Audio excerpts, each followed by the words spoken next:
है कि देखिए सीमेंट सेक्टर की अगर हम बात करें तो चौथी तिमाही काफ़ी खराब आएगी। इसका एकमात्र कारण है कि क्रूड की कीमतें बढ़ती है तो इनके लिए इनके फ्यूल कॉस्ट बढ़ते हैं। डीज़ल की कीमतें 10 तारीख के बाद बढ़ने वाली है तो ऑब्वियसली लॉजिस्टिक्स के भी जो खर्चे हैं वो भी काफ़ी इम्पोर्टेंट होते हैं सीमेंट कंपनीज़ के लिए और ओवरऑल जो पेटकोक के प्राइसेज़ है वो भी फिलहाल पिछले 2-3 महीने में कम से कम 15-20% बढ़े हैं। तो सभी कॉस्ट इनपुट्स बढ़े हैं। हालाँकि अभी भी मार्केट में वॉल्यूम ग्रोथ काफ़ी अच्छी है, लेकिन पूरी तरह से ये जो कॉस्ट इंक्रीज़ है, वो पास थ्रू करना शायद मुश्किल होगा और इसी कारण से थोड़ी बहुत बिकवाली आपको आज देखने को मिली है। फोर्थ क्वार्टर डेफिनेटली खराब होगा और जब तक मैं समझता हूँ कि फ्यूल प्राइसेस बढ़ते रहेंगे, तब तक डेफिनेटली सीमेंट कंपनीज़ को ये मार्जिन प्रेशर देखने को मिलेगा। तो एटलीस्ट एक नी जर्क करेक्शन हम कह सकते हैं, उसके बाद जैसे-जैसे कंपनीज़ अपनी कीमतें सीमेंट की बढ़ाएगी, उसके बाद होपफुली मार्केट्स को यकीन आएगा कि डेफिनेटली ये कॉस्ट इंक्रीज़ पास थ्रू वाला है। तो तब तक मेरे ख्याल से थोड़ी-सी अंडर परफॉर्मेंस आपको सारी सीमेंट कंपनीज़ में देखने को मिलेगी। अविनाश जी कुछ राय रखते हैं इस पर, जो वोडाफोन पीएलसी ने इंडस टावर का स्टेक बेचा था वापस वो वोडाफोन आइडिया में डालेगी और ये कुछ ड्यूज उससे क्लियर करेंगे? नहीं, I think Deepanshu short term के लिए तो मैं समझता हूँ कि थोड़ी बहुत लिक्विडिटी वोडाफोन में आएगी। इसका यूज़ वो अपने डेट को रीपे करने के लिए थोड़ा बहुत कैपेक्स करने के लिए यूज़ करेंगे। तो डेफिनेटली शॉर्ट टर्म में ये पॉजिटिव न्यूज़ फ्लो है। बट सबसे बड़ा ट्रिगर ये है कि कंपनी जब पॉजिटिव कैश फ्लो बनाएगी तभी मार्केट शायद इसको और थोड़ी री-रेटिंग देगी।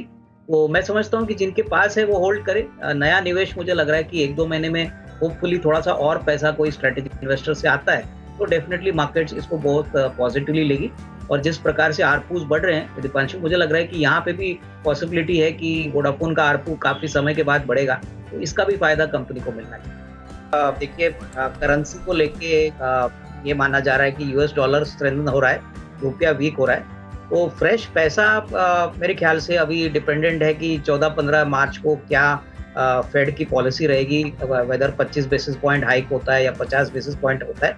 तो शॉर्ट टर्म में मुझे लग रहा है कि emerging markets, not only India लेकिन दूसरे जो इमर्जिंग मार्केट्स है वहाँ से भी एफआई की सेलिंग ज़्यादा होगी।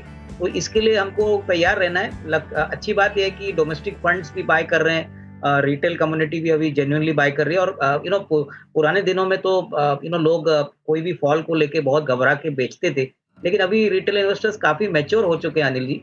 डोमेस्टिक फंड्स भी काफ़ी मैच्योर है और तो मुझे लग रहा है कि ये कहीं ना कहीं चैलेंज रहेगा, लेकिन हमको नहीं लग रहा है कोई बड़ा पैनिक सेल ऑफ आएगा जिससे कि पूरी तरह से बिकवाली इंडियन मार्केट्स में आएगी।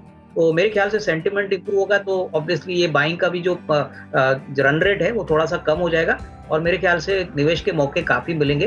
तो ये समय भी निकल जाएगा और अच्छे दिन भी जरूर आएंगे। विराज जी, कोई खास वजह समझते हैं कि इंश्योरेंस कंपनियों में क्यों बिकवाली हो रही है? नहीं, मुझे लग रहा है कि देखिए अनिल जी, ऐसा माना जा रहा है कि ऑल्दो कंफर्म नहीं है कि एलआईसी का जो आईपीओ है उसमें शायद थोड़ा डिले होगा। तो आई थिंक थोड़ा सा एक्साइटमेंट तो बिल्ड हो गया था ये सारे इंश्योरेंस कंपनीज को लेके कि एलआईसी की लिस्टिंग के बाद यहाँ पे थोड़ी बहुत रब ऑफ इफेक्ट दूसरी कंपनीज को मिलेगा।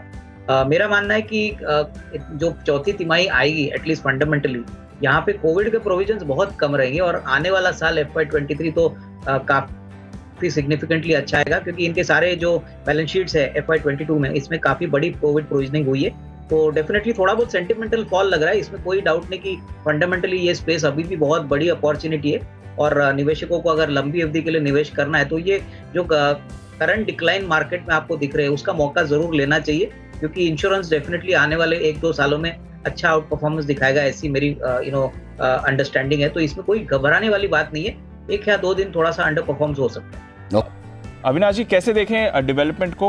ओनरशिप ऑफ कोर्स बर्मन्स के पास आने वाली है, मेजॉरिटी शेयर होल्डर बनने वाले हैं ये जल्द ही, पर जो इनका प्राइस आया है वो ऑलरेडी करंट मार्केट प्राइस से काफ़ी नीचे का है, 320-325 के आसपास का जो इनका प्राइस है। कैसे समझना चाहिए इस डेवलपमेंट को और क्या इन लेवल्स पर फिर अट्रैक्टिव रहेगा लोगों को अपने शेयर देना? मुझे नहीं लग रहा है कि इस लेवल पे शेयर होल्डर्स इतनी आसानी से दीपांशु ऑफर बायबैक में देंगे, लेकिन एक बात तो क्लियर है कि जो बर्मन फैमिली है वो अगर पूरी तरह से इस कंपनी को टेक ओवर करती है तो कहीं ना कहीं मार्केट्स को उम्मीद है कि प्रीवियस मैनेजमेंट्स के मुकाबले में डेफिनेटली ग्रोथ काफ़ी अच्छी रहेगी और बर्मन फैमिली के पास कैश फ्लो भी काफ़ी अच्छी है। तो ऑब्वियसली जो कंपनी के पेंडिंग केसेस है, जो थोड़े से लीगल इश्यूज है वो भी सॉर्ट आउट हो जाएंगे और सबसे बड़ी बात, एवरेडी बैटरी मार्केट में एक मार्केट लीडर है, उनकी ब्रांड काफी वेल पोजिशनड और पॉपुलर है।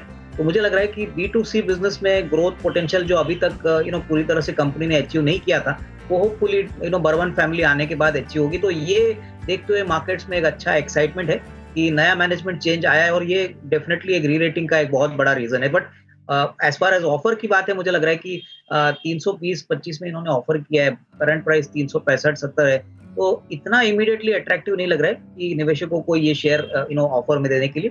तो कहीं ना कहीं शायद रिवीजन भी हो सकता है, आगे हमको देखना पड़ेगा कैसे कंपनी रिएक्ट करती है। क्या नहीं होता है। यूपीएल पर एक बार अविनाश जी की राय ली जाए जल्दी से। बताएं सर, क्या व्यू रखते हैं आप? नहीं, इनफैक्ट अनिल जी, मैं समझता हूँ, देखिए बायबैक से तो अभी स्टॉक काफी अट्रैक्टिव लग रहा है, लेकिन अगर हम कोर फंडामेंटल्स की बात करें तो मुझे लग रहा है कि हमारा व्यू है कि यहाँ पे करंट लेवल्स पे अगर कोई खरीदता है और बायबैक होता भी नहीं, तो भी नंबर्स बहुत दमदार आने वाले हैं। करीबन 875-900 का हमारा टारगेट प्राइस है। तो ये स्टॉक ऐसा है जो एक एग्री थीम वाला स्टॉक है, और हम समझते हैं कि आने वाला साल इनके लिए काफी अच्छा रहेगा। Both domestic as well as European markets में, लैटिन अमेरिकन मार्केट्स में ये अपना बिजनेस जनरेट करते हैं। तो करंट लेवल्स पे भी अगर कोई खरीदना चाहे तो डेफिनेटली एक अच्छी खासी अपसाइड आएगी। हालांकि 685 लेवल से ये काफी जल्दी भाग चुका है बायबैक की खबर से, बट डेफिनेटली करंट लेवल्स पे या अगर कोई थोड़ी सी गिरावट आती है, इसको एक्यूमुलेट करना चाहिए। हमारा नियर टर्म का टारगेट प्राइस करीबन 900 रुपये।